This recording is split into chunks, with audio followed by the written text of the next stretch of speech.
What's up, guys? Keith Gauze here, Jonathan Federa on another episode, bringing you massive value. Today, we're doing some shit a little different. We're going to do a quick little fire hydrant test on a Q&A session. And reality is, what the question is, and I'll let you lead off, Jonathan, or if you want, you can pass the buck back.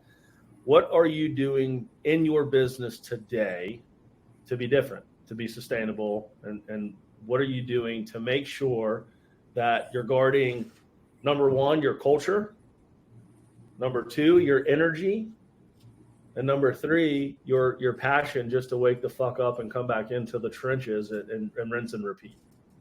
So let's start with, what are you doing today to make sure that not only your mentality and your culture for yourself, but your culture of your team? What are you doing different in your business? I wouldn't say it's different, but I will say that one of the things that you can do to safeguard everything that you just said, okay, is being selective with which clients you work with and not. What I mean by that is everybody has core values, okay, or you should have core values. Your team should have them, your company should have them, and your clients should know them, okay? And maybe your clients have different core values, and that's okay. But if they're violating or they don't respect your core values, or if you know it's not a fit culturally or with what you do, I think it's a very ethical thing to fire certain clients. And here's why I say that. And it's probably one of the hardest things to do until you get used to it. Because no business owner, no operator wants to turn down business. It's very, very hard for an operator to say no to an opportunity. However, when you say no to that opportunity, you're saying yes to more of the people that you can help. And you're saying yes to spending more time and being more impactful for the ones that you are helping. Meanwhile, when you work with that client that was borderline to start with, or that you know is going to be difficult because their values don't align or match with yours, what you're doing is you're inviting problems into your culture and your company and your business. And I'll tell you right now, and almost without a doubt, anyone that I have said, hey, this isn't a fit, or I've thought it, I've always been proven right, okay? You're trying to be the good guy, you're trying to be a good operator, and you're trying to help somebody. Whether it's a size thing, like I'll tell you right now, if I can't get somebody at least $10,000, I'm not the one to work with them, okay? And personally, for me, it's more like 50,000. My team will accept people 10,000 or more. And a lot of times when you try to make that exception because they have a great story or a great background, or you really want to help them because they've been put in a bad spot, what I found is even though you're trying to do that, it's still going to backfire on you because, one, they're probably going to take as much time, if not more time, than some of your best clients. And two, a lot of times, if they don't match your culture and your core values, they're going to be very, very difficult to work with and create a lot of headaches for you. And so by you reducing the number of headaches by saying no to business actually allows you to, one, be in a better mood all day, and two, focus your energy on the people that you should be trying to help right off the bat. Okay, so that is one thing that I would say I would be cognizant of. Define your ideal client, okay, and then maybe make an area around like, hey, even if it's not perfect and ideal, we're willing to accept this on a low, and then the high really doesn't have any limits. But if they fall outside of that box, don't be a hero, okay? It's okay to say no. And you don't have to say no. You could say, hey, no, we can't help, but I do know someone. Let me get you connected. And then you might be able to go and get a referral fee from somebody else that might be a competitor, right? How cool would that be is if you sent your competitor business and that person is a fit for them, and now you look like a good person, a good guy to that client and a good guy to your competitor, all right? And you didn't deal with any of the problems, any of the noise, any of that stuff, and you were able to spend time working just on your ideal guys. Tell you what, you'll have a much more successful business, much more free-flowing business, and you'll be happier while you're working. Keith, what do you think? Yeah, no, I love firing clients. I mean, I don't love to do it, but the reality is, I think you hit it on the head. you're only going to fire them because their asses weren't supposed to be a client to begin with. You just got greedy and wanted the money, so you said yes. And the reality is the bullshit meter caught up to the time that you have to sync with these people, and you get tired of them causing more and more and more and more friction in your business, and then you fire them. So coming back full circle is you identified them out of the gate as a non-client. You got attracted to the money. You spent their money that they pay you drinking beer after 5 because they stress you out, right? And then you fire their ass. So in reality, it was no help. Yep. But no, in all seriousness, like if I look back over 15 years and all the clients that I had to let go, there's not a single one that I didn't know that I would fire out of the gate. I may not have known it immediately, but I knew that they weren't the right fit. At some point. At some point. And I know that they weren't the right fit typically in the beginning, because the reality is, like, there's two sides of this conversation, right? And I don't want to be unfair to those who are coming up out of the trenches and just getting started. Like, you're going to take these clients on to pay your bills, right? And at that point, you don't know that they're not the right client, but you will evolve to them not being the right client. And you will then start to identify them moving forward. So I'm not talking about you guys who are in the first couple of years still figuring it out, making ends meet and doing the work, okay? But what you'll start to learn as you transition through time is you'll pick the clients you know you work really, really well with, and the ones that you are excited about coming into work to talk to. That is your client. Go find those people. The reality is, if there's other people on your roster that aren't in that market, you got to do a couple things, okay? What I did and what I'm still doing is I'm hiring other financial professionals, because the reality is, coming into the financial professional space, you basically bleed your family dry of referrals, and then you beg people to do business with you until they get so tired of you, they sign the paperwork, okay? I wanted to change that for these young, successful guys who wanted to come up into the game. So I feed those guys and gals who we hire the referrals.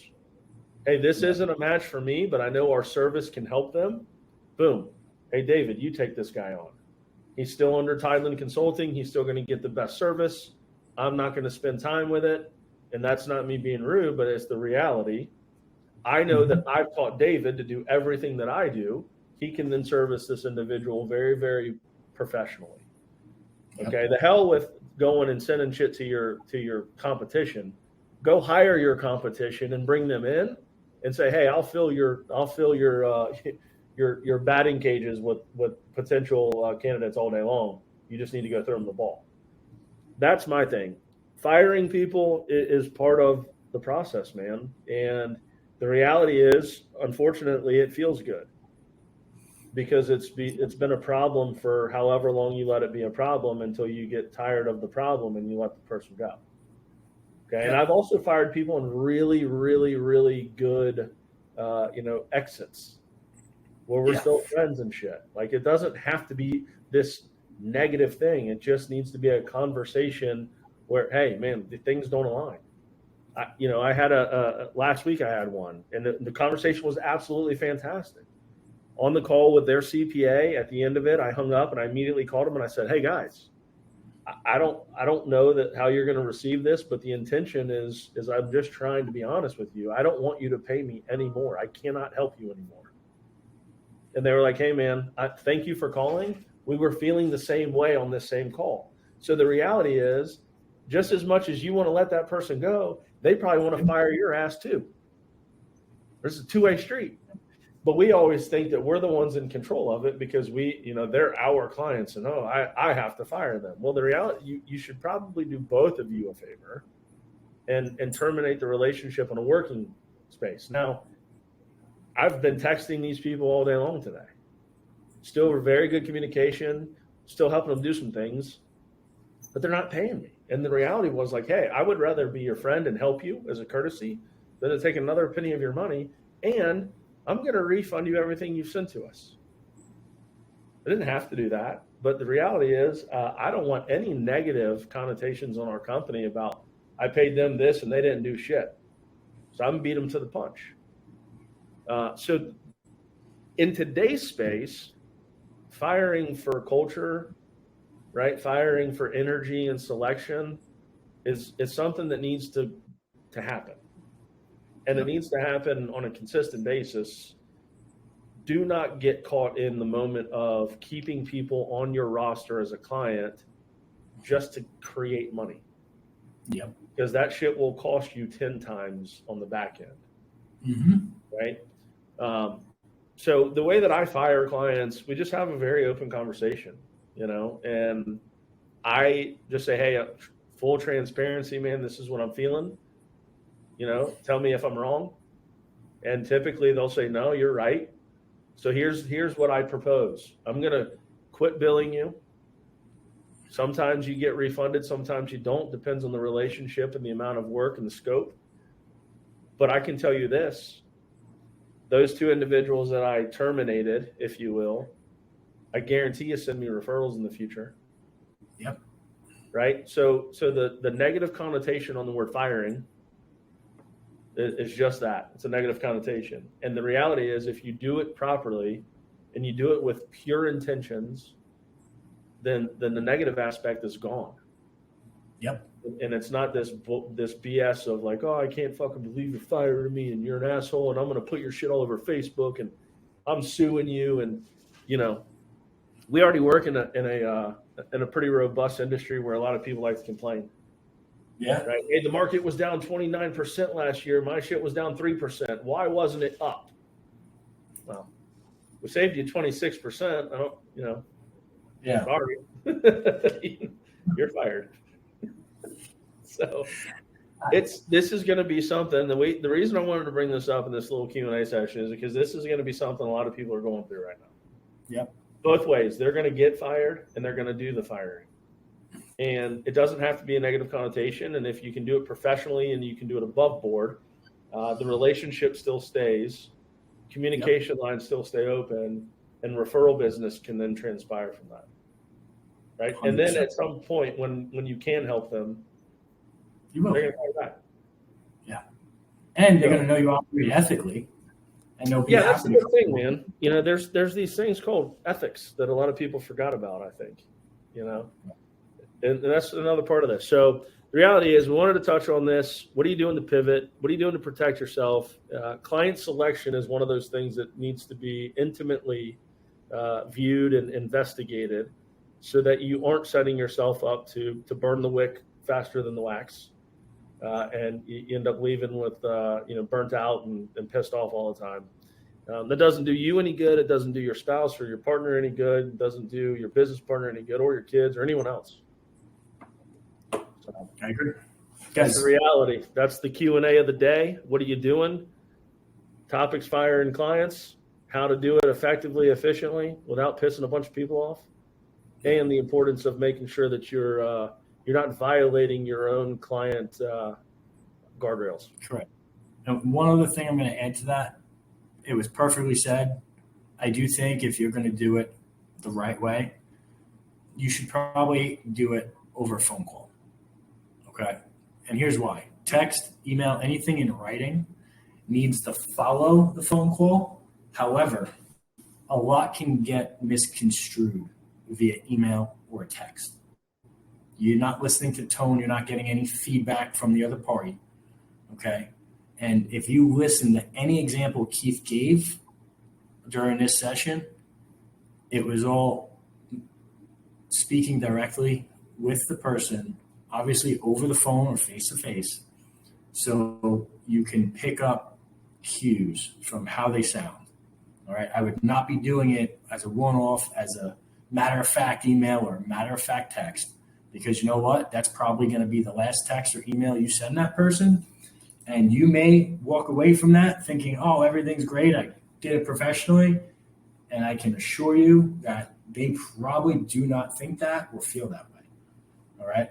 So guys, I hope this helped. I want you guys to understand if you're newer in business, it's going to be way harder. As you grow and you're more experienced, you're going to be able to identify who should get fired quicker, faster, and you're going to have more less hesitancy of doing it. Okay. But doing it and doing it the right way is the right call. All right. So do us a favor. Share this with someone that needs to hear it, and we will get back to you on our next Q&A. And if you guys have any questions that you want Keith or I to go over, please make sure you're emailing us. It's Jonathan@integratedbusinessfinancing.com. If you send them to me, or you can message it to Keith or myself, we'll get them. We'll bring them up on the next show. All right. We appreciate you guys. Thank you for tuning in, and I hope you guys are kicking ass.